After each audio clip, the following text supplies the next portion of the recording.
오늘 하루도 하나님께 모든 것을 맡김으로써 여러분들 모두 다 하나님이 나와 함께 하신다는 놀라운 체험을 하시는 복된 하루가 되시기를 바랍니다.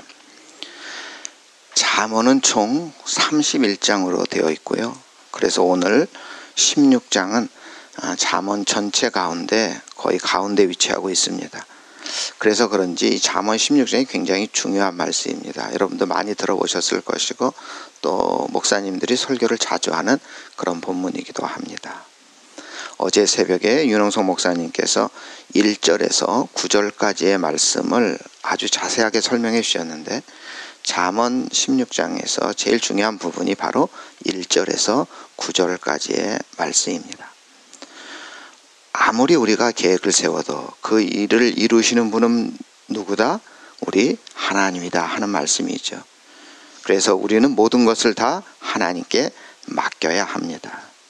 아무리 우리가 계획을 하더라도 그 일을 이루시는 분은 바로 우리 하나님이기 때문입니다. 너무나 쉬운 말씀, 너무나 간단한 말씀. 하나님께 모든 것을 맡기기만 하면 됩니다. 이 절대불면의 진리를 믿고 이 말씀대로 실천하기만 하면 모든 것이 다 만사형통인데 이게 쉽지 않습니다. 왜냐하면 이것을 방해하는 세력이 있기 때문입니다. 그 세력이 바로 사탄의 세력이고 그 사탄의 세력이 사용하는 어마어마한 무기, 치명적인 무기가 바로 교만이라는 것입니다. 사람에게는 여러 가지 교만이 있습니다. 지식에 대한 교만이 있고요. 물질적인 교만이 있습니다. 남보다 돈이 많을 때 우리는 교만합니다. 사회적인 교만도 있습니다. 다른 사람보다 지위가 높을 때 혼자 잘난 줄 알고 교만에 빠집니다. 심지어 신앙적인 교만도 있습니다. 자기가 다른 사람들보다 신앙의 연수가 오래됐다고 내가 더 잘 믿는다고 착각해서 저렇게 믿는 것이 믿음이냐? 신앙적인 교만도 있습니다. 그런데 이 신앙적인 교만에 빠지면 약도 없습니다. 탈무드에 포도송이는 무거우면 무거울수록 아래를 숙인다. 우리 속담에도 벼는 익을수록 고개를 숙인다 했습니다. 하나님은 겸손한 사람과 함께 하십니다. 교만한 순간부터 하나님의 은총이 우리에게 서서히 떠나가게 되어 있습니다. 우리 18절 말씀 우리 함께 읽겠습니다. 교만은 파멸의 선봉장이고 거만한 마음은 넘어짐의 앞잡이다. 여기서 교만할 때 이 만자가 나오는 성경에 세 가지가 있어요. 그것이 교만, 그 다음에 거만, 그 다음에 오만입니다. 교만은 남보다 뛰어난 것이 있다고 뽐내며 자랑하는 것이고 거만은 아무것도 아니면서 으스대는 것인데 아무것도 아닌데 혼자 잘난 척하는 것이 거만이고요. 오만은 사람만 업신여기는 것이 아니고 하나님까지도 업신여기는 것이, 그래서 거만보다 더 나쁜 것으로 하나님을 대적하는 사람, 오만방자한 사람, 이 오만입니다. 신구약 성경 전체에 교만이라는 단어가 들어간 구절이 127절이나 됩니다. 잠언에는 13번이나 됩니다. 하나님이 제일 싫어하는 것이 교만인데 그래서 교만은 영적인 암이라고 할 수 있습니다. 아무리 건강한 사람도 그 몸속에 암세포가 자라게 되면 건강을 잃어버리듯이 교만도 영적인 암으로 건강한 정신을 파괴하고 우리의 마음을 타락하게 만듭니다. 인간의 욕망 중에서 교만만큼 극복하기 어려운 것이 없습니다. 냉정하게 생각해 보면 우리 인간은 교만을 떨 이유가 하나도 없는 존재입니다. 우리의 생명은 하나님께서 거저 주신 것으로 빈손으로 왔다가 빈손으로 가는데 내 것이 없습니다. 그런데 우리 인간은 뭐가 잘났다고 교만한지 모르겠습니다. 교만은 욕심입니다. 시기심은 남이 잘 되는 것을 보고 배아파하는 것인데 욕심에서 나오는 것입니다. 시기심은 자기가 가진 것보다 다른 사람이 더 못 가졌으면 하는 그런 우리 마음의 심사입니다. 야고보서 3장 16절에 시기와 다툼이 있는 곳에는 요란과 모든 악한 일이 있음이니라. 교만한 사람은 얻어도 누려도 가져도 만족함이 없고 다른 사람을 칭찬할 줄 모릅니다. 어떤 연못가에 개구리가 있었습니다. 이 개구리는 날아가는 새를 보면서 나도 저렇게 날고 싶다고 생각합니다. 한 번은 이 논둑에 날아온 하객에 나도 한번 날고 싶으니 나를 데려달라 말합니다. 개구리가 막대기를 가지고 와서 당신이 물고 반대쪽은 내가 물고 있으면 하늘로 올라갈 수 있지 않겠느냐. 개구리의 말대로 학은 막대기에 개구리를 물려서 하늘을 날아 올라갑니다.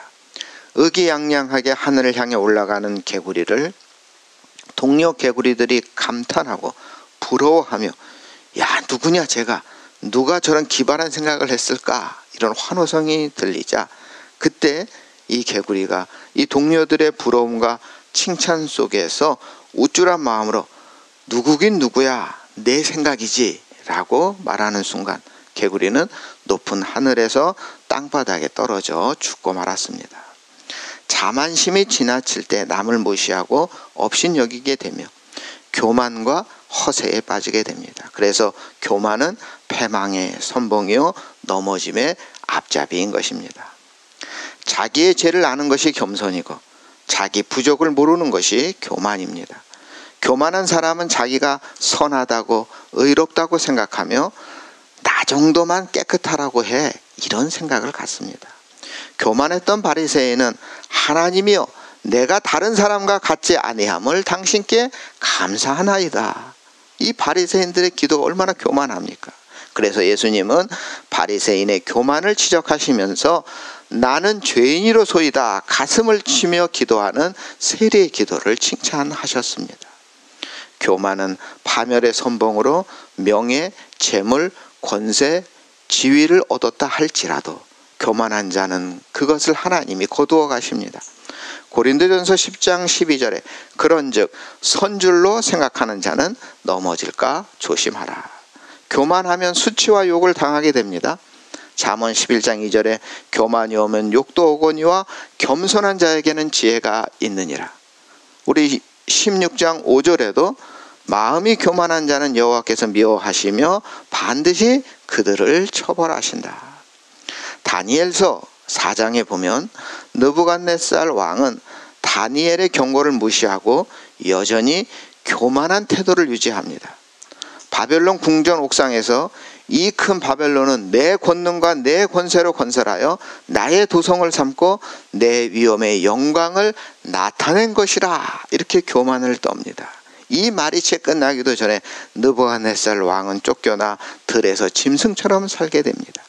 느부갓네살은 인간의 이성을 잃고 들의 짐승들과 함께 먹고 자며 그의 머리털은 독수리 깃털 같고 그의 손톱은 새의 발톱처럼 길어집니다. 일정 기간이 지나고 나서 느부갓네살 왕은 이성이 회복되고 그제서야 하늘을 우러러보며 하나님의 통치와 권세를 인정합니다. 그 순간 그의 왕권과 영광이 회복되었고 그는 다시 왕위에 오릅니다. 느부갓네살 왕은 그의 이 경험을 통하여 하나님을 찬양하며 이렇게 고백합니다. 이제 나 느부갓네살은 하늘의 왕을 찬양하며 경배하고 그를 영화롭게 하느니 그의 행사는 모두 진리요 그의 도는 공평하며 모든 무릇 교만하게 행하는 자를 그가 능히 낮추심이라. 교만하게 행하는 자를 그가 낮추심이라. 느부갓네살 왕의 마지막 모습은 그의 교만으로 인하여 하나님께서 그를 낮추시고 그가 하나님을 인정하며 겸손하게 되기까지의 과정을 보여주었습니다. 느부갓네살 왕의 회복은 그가 하나님을 찬양하고 경배하는 고백으로 끝이 나며 이는 하나님의 주권과 권능을 인정하는 중요한 메시지를 담고 있습니다. 열심히 기도하며 신앙생활하여 하나님께 큰 복을 받았는데 교만에 빠져 교회에 거침돌이 되는 성도들이 우리 한국 교회에 많이 있습니다. 하나님은 은혜가 넘치면 넘칠수록 겸손해야 되는데 왜 우리 인간은 나도 모르게 교만해지는지 이 교만을 극복하는 일이 결코 쉬운 일이 아닙니다. 교만은 자기 자신과의 싸움입니다. 인터넷 그 검색창에 자기와의 싸움 이렇게 제가 검색을 해보니까 이런 글들이 많이 나옵니다. 군대는 자기와의 싸움이다. 골프는 엄격한 자기와의 싸움이다. 마라톤은 자기와의 싸움이다. 황영조는 금메달을 딸 때 가장 어려웠던 것이 자기와의 싸움이라고 말했다. 주식 투자는 결국 자기와의 싸움이며 자기를 이길 수 있는 냉철한 사람만이 성공할 수 있다. 다이어트는 단순히 열량과의 싸움이 아니라 자기 자신과의 싸움이다. 아니 군대 생활, 골프, 마라톤, 주식 투자, 다이어트 우리 생활의 모든 것이 다 자기와의 싸움에 달려있다. 인간의 마음은 두 자아의 치열한 싸움터입니다. 선한 자기와 악한 자기가 싸우고 있습니다. 부지런한 자기와 게으른 자기가 싸우고 있습니다. 용감한 자기와 비겁한 자기가 싸우고 있습니다. 육체의 정욕과 영과의 싸움이 우리 마음속에서 계속되고 있습니다.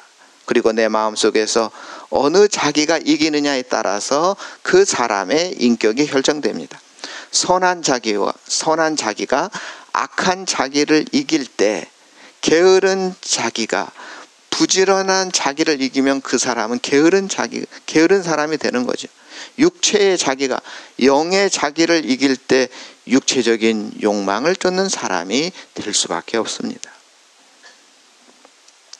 프랑스의 빅토르 위고는 인간은 세 가지 싸움을 하고 있다는 말을 남겼습니다. 첫째는 자연과의 싸움이고, 두 번째는 사회와의 싸움이고, 세 번째는 나 자신과의 싸움입니다. 그런데 우리 믿는 자들은 여기에서 우리 크리스천은 사탄과의 영적인 싸움이 하나 더 있습니다. 이 네 가지의 싸움 중에 가장 어려운 싸움은 바로 나 자신, 자기와의 싸움입니다. 즉 나 자신을 이기는 자는 그 무엇이라도 이길 수 있으나 자기와의 싸움에서 지면 모든 싸움에서 질 수밖에 없습니다. 우리 32절 말씀 우리 함께 읽겠습니다. 노하기를 더디하는 사람은 용사보다 낫고 자기를 다스릴 줄 아는 자는 성을 정복하는 자보다 낫다. 즉 자기와의 싸움이 가장 어려운 싸움이고 자기를 다스릴 줄 아는 자만이 진정한 승리자가 될 수 있다 하는 뜻입니다. 사실 외부로부터의 도전보다는 내 안에서부터 오는 도전이 나를 더욱 괴롭게 합니다. 나의 선한 의지를 괴롭히고 나를 죄악으로 이끄는 세력은 외부에서보다 내 안에서 더 강력하게 일어납니다. 다윗의 경우를 보면 다윗은 골리앗과의 싸움에서 승리했던 사람입니다. 목동으로 양을 지킬 때 사자와의 싸움에서도 이겼던 사람입니다. 수많은 전쟁에서 승리했던 사람이 바로 다윗입니다. 그러나 다윗이 우리아의 아내 밧세바를 보는 순간 자기 안에 있는 욕망에 그만 패배하고 말았습니다. 결국 다윗은 자기 안에 나타난 정욕과의 싸움에서 패하여 남의 아내를 간음하는 죄를 저지르고 말았습니다. 이러한 다윗의 범죄는 편안하고 한가하며 안정적인 가운데 자기 속에서부터 기습적으로 공격을 당한 것입니다. 기독교 역사를 보면 우리 초대교회 성도들은 외적인 박해, 이 로마의 박해에 맞서서 꿋꿋하게 잘 견디고 승리했고 복음을 증거했습니다. 결국 로마가 기독교 국가가 됩니다. 그러나 기독교가 로마의 국교가 되자 기독교는 내부로부터 서서히 부패하기 시작합니다. 그들은 외부의 적과의 싸움에서는 이겼지만 내면의 적인 자기와의 싸움에서 패하여 결국 기독교는 중세 암흑의 시기를 맞이하게 된 것을 우리는 알고 있습니다. 이솝우화 중에 파리와 좀나비 이야기가 있습니다. 어느 날 파리가 꿀 항아리에서 꿀을 먹다가 변두리에서 조금씩 먹으면 될 텐데 더 많이 먹으려고 가운데로 나아갔다가 그만 꿀 항아리에 빠져서 그의 날개가 다 젖어서 날 수가 없게 되어서 이제 죽을 수밖에 없는 신세가 되었습니다. 이때 좀나비가 날아가면서 그 파리를 비웃습니다. 이 파리야, 아니 욕심을 조금만 부리지 이 미련한 놈아. 그러다 해가 졌습니다. 한 농부가 밤이 되어 등불을 켰더니 좀나비들이 모여드는데 불 가까이로 막 모여들다가 좀 더 밝은 곳으로 나아가다 그만 그 날개에 불이 붙어 다 죽고 맙니다. 꿀단지 속에서 꿀을 먹고 있던 파리가 이렇게 말합니다. 야, 이 미련한 좀나비야, 너는 나보다 더 바보다. 이들처럼 우리들도 자기 욕심, 자기 정욕을 이기지 못해 끌려가다가 비참한 인생을 할 수 있다는 그 말씀을 잠언은 계속해서 반복적으로 하고 있습니다. 사도 바울은 내 몸을 쳐서 복종케 한다 말합니다. 즉 나라는 존재는 그냥 내 멋대로 내버려 두서는 안 된다 하는 뜻입니다. 또한 사도 바울은 나에게 육체에 가시가 있다 고백합니다. 육체적으로 괴롭히는 질병이 있다는 것인데 이러한 질병이 있어서 나 자신이 겸손할 수 있었다는 고백이죠. 이 질병이 아니었다면 나는 교만에 빠질 수밖에 없었다 하는 뜻입니다. 바울은 육체에 가시가 있어서 자신을 계속 찔러야만 믿음 안에서 바로 설 수 있었습니다. 다시 말해서 자기와의 싸움이 없다면 하나님의 사람으로 도저히 설 수 없을 정도로 타락할 수 있었다 하는 뜻입니다. 기독교 신앙은 자기 훈련과 자기 연단을 통해서 성장합니다. 신앙 세계에서 싸우는 것은 그 어떤 다른 세력과의 싸움이 아니라 결국 나 자신과의 싸움입니다. 성도에게 있어서 마귀와의 싸움보다 더 무서운 것이 바로 나 자신과의 싸움입니다. 그런데 오늘날 많은 그리스도인들은 자기 자신과의 싸움에서는 늘 패배하면서 다른 사람과의 싸움에서는 수단과 방법을 동원하여 이기려고 안간힘을 쓰며 교만에 빠지고 있습니다. 예수님이 자기와의 싸움에서 이겼기 때문에 우리의 구세주가 될 수 있었습니다. 만약 예수님이 십자가 위에서 너무 고통스러워 자기와의 싸움을 포기하고 그냥 내려왔다면 만민의 구세주가 되지 못했을 것입니다.